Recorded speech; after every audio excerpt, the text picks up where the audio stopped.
Hello friends, இன்றைக்கி நம்ம வீடியோவில் புத்திசமை பற்றி பார்க்க போகிறோம். ஃபஸ்ட்டு புத்திசமோட ஃபவுண்டர் யாருன்னு பார்ப்போம். ஸோ புத்திசம் ரிலீஜனோட ஃபவுண்டர் யாருன்னு பார்த்தீங்கன்னா சித்தார்த்தா கௌதமா. இவரை தான் நம்ம புத்தான்னு சொல்லுவோம்.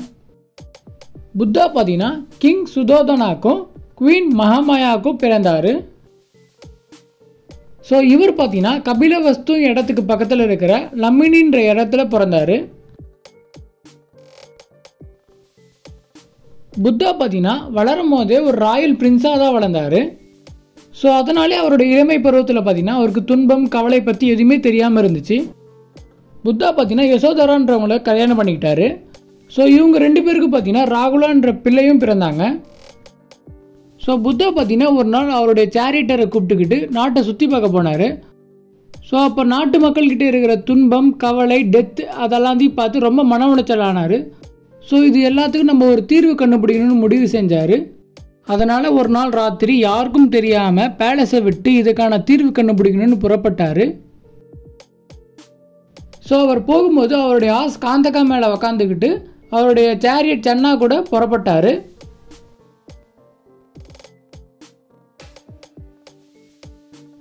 அலர காலமான்றவர் தான் பார்த்தீங்கன்னா புத்தாவுக்கு டீச்சராக இருந்து டீச் பண்ணார். புத்தா பார்த்தீங்கன்னா உட்டக்க ராமபுட்டான்றவர்கிட்ட இருந்தும் கைடன்ஸ் பெற்றாரு. ஸோ இப்படி பல கால தவத்துக்கு பிறகு புத்தா பார்த்தீங்கன்னா அவருடைய 35வது வயசில் பார்த்தீங்கன்னா என்லைட்மெண்ட் அடைஞ்சார், அதாவது ஞானம் பெற்றார். ஸோ அன்னிலேருந்து பார்த்தீங்கன்னா நம்ம அவரை புத்தா ஆர் என்லைட்டன்ட்னு கூப்பிடுறோம். இப்போ நம்ம 4 நோபல் ட்ரூத்ஸ் ஆஃப் புத்தாவை பற்றி பார்ப்போம். ஃபஸ்ட்டு பார்த்தீங்கன்னா ட்ரூத் ஆஃப் சஃபரிங், அதாவது சஃபரிங்ஸை பற்றி சொல்கிறது. நெக்ஸ்ட்டு பார்த்தீங்கன்னா truth of the cause of sufferings, அதாவது சஃபரிங்ஸோட காரணத்தை பற்றி சொல்கிறது. நெக்ஸ்ட்டு பார்த்தீங்கன்னா truth of the end of sufferings, அதாவது சஃபரிங்ஸோட முடிவை பற்றி சொல்கிறது. அண்ட் லாஸ்ட்டாக பார்த்தீங்கன்னா truth of the path that leads to the end of suffering, அதாவது எந்த ஒரு வழி சஃபரிங்ஸோட முடிவை கொடுக்குன்றதை பற்றி சொல்கிறது. ஸோ இந்த நாளை தான் பார்த்தீங்கன்னா 4 நோபல் ட்ரூத்ஸ் ஆஃப் புத்தான்னு சொல்லுவோம். இப்போ நம்ம 8 ஃபோல்டு பாத்ஸ் ஆஃப் புத்திசமை பற்றி பார்ப்போம். ஸோ அந்த 8 ஃபோல்டு பாத்ஸ் என்னென்னு பார்த்தீங்கன்னா right view, right intention, right speech, right action, right livelihood, right effort, right concentration and right mindfulness. So இந்த 8 தான் பார்த்தீங்கன்னா 8 ஃபோல்ட் ஆஃப் புத்திசம்னு சொல்கிறோம். இப்போ நம்ம டீச்சிங்ஸ் ஆஃப் புத்தாவை பற்றி பார்ப்போம். ஸோ புத்தா பார்த்தீங்கன்னா தியரி ஆஃப் கர்மாவை பார்த்தீங்கன்னா அக்செப்ட் பண்ணிக்கிறாரு. அதாவது ஒருத்தனோட வாழ்க்கை பார்த்தீங்கன்னா அவனுடைய செயல்களுக்கு ஏற்ற மாதிரி தான் நடக்குன்றதை அவர் நம்பினார். புத்தா பார்த்தீங்கன்னா கடவுள் இருக்கிறதாவும் சொல்லலை, அதே நேரம் இல்லைன்னு சொல்லலை. ஸோ அவர் பார்த்தீங்கன்னா லாஸ் ஆஃப் யூனிவர்ஸை தான் நம்பினார். புத்தா பார்த்தீங்கன்னா ஒருத்தவங்க நிர்வாணம் அடையிறது, அதாவது ஞானம் அடையிறது தான் அவங்களோட அல்டிமேட் எய்ம் ஆஃப் லைஃபாக இருக்கணும்னு சொல்கிறாரு. புத்தா பார்த்தீங்கன்னா அஹிம்சா அண்ட் நான் வயலன்ஸ் தான் பின்பற்றினார். இவர் பார்த்தீங்கன்னா கேஸ்ட் சிஸ்டமை ரிஜெக்ட் பண்ணார். இப்போ நம்ம டிவிஷன் ஆஃப் புத்திசமை பற்றி பார்ப்போம். ஸோ புத்திசம் பார்த்தீங்கன்னா 2 டிவிஷனாக பிரிஞ்சிருக்காங்க. ஒருத்தவங்க பார்த்தீங்கன்னா தேரவாடா, இன்னொருத்தவங்க பார்த்தீங்கன்னா மகாயானா. இப்போ நம்ம தேரவாடா புத்திசத்தில் இருக்கிறவங்கள பற்றி பார்ப்போம்.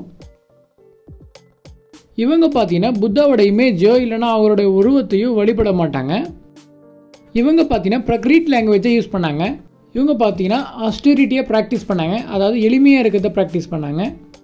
இவங்க பார்த்தீங்கன்னா தனி மனிதர்கள் முக்தி அடைவதே தங்களின் நோக்கம் என்று நம்பினாங்க. ஸோ இவங்க பார்த்தீங்கன்னா Myanmar, Sri Lanka and south east Asian கண்ட்ரீஸ்லாம் பரவி இருந்தாங்க. ஸோ இப்படி தான் தேரவாடா புத்திசம் இருந்தாங்க. இப்போ நம்ம மகாயானா புத்திசத்தில் இருக்கிறவங்கள பற்றி பார்ப்போம். இவங்க பார்த்தீங்கன்னா புத்தாவோட இமேஜஸ் அண்ட் உருவத்தெல்லாம் பார்த்தீங்கன்னா வழிபட்டாங்க. இவங்க சான்ஸ்கிரிட் லாங்குவேஜை யூஸ் பண்ணாங்க. இவங்க பார்த்தீங்கன்னா விரிவான சடங்குகளெல்லாம் பின்பற்றினாங்க. இவங்க பார்த்தீங்கன்னா எல்லா உயிர்களுமே முக்தி அடையணுன்றதே அவங்களுடைய நோக்கம் என்று நம்பினாங்க. இவங்க பார்த்தீங்கன்னா central Asia, Tibet, China and Japan எல்லாம் பார்த்தீங்கன்னா பரவி இருந்தாங்க. ஸோ இப்படி தான் மகாயானா புத்திசம் இருந்தாங்க. புத்திஸ்ட் டெக்ஸ்ட் எல்லாம் பார்த்தீங்கன்னா பலின்ற லாங்குவேஜில் தான் பார்த்தீங்கன்னா இருந்துச்சு. அதை பார்த்தீங்கன்னா 3 பேஸ்கெட்னு சொல்லுவாங்க. அந்த 3 என்னென்னா விநாய பிட்டகா, சுட்ட பிட்டகா அண்ட் அபிதம்மா பிட்டகா. ஸோ இது 3 தான் பார்த்தீங்கன்னா 3 பேஸ்கெட்னு சொல்லுவாங்க. இப்போ நம்ம கடைசியாக டிக்ளைன் ஆஃப் புத்திசமை பற்றி பார்ப்போம். ஸோ புத்திசமோட வீழ்ச்சிக்கு என்னென்ன காரணம் பார்த்தீங்கன்னா, இது பார்த்தீங்கன்னா நிறைய டிவிஷன்ஸாக அடைஞ்சிச்சு. ராயல் பாட்ரனேஜர் லாஸ் பண்ணிச்சு. அதுக்கப்புறமா அன்ஸோட இன்வேஷன் நடந்துச்சு. ஸோ இப்படி பல காரணத்தினால பார்த்தீங்கன்னா புத்திசம் ரிலிஜன் வீழ்ச்சி அடைஞ்சிச்சு. ஸோ ஓகே ஃப்ரெண்ட்ஸ், உங்களுக்கு இந்த வீடியோவில் புத்திசம் ரிலிஜனை பற்றி புரிஞ்சிருக்கும்னு நம்புகிறேன். இந்த வீடியோ உங்களுக்கு பிடிச்சிருந்தா லைக் பண்ணுங்கள், ஷேர் பண்ணுங்கள், சப்ஸ்கிரைப் பண்ணுங்கள். தேங்க்யூ.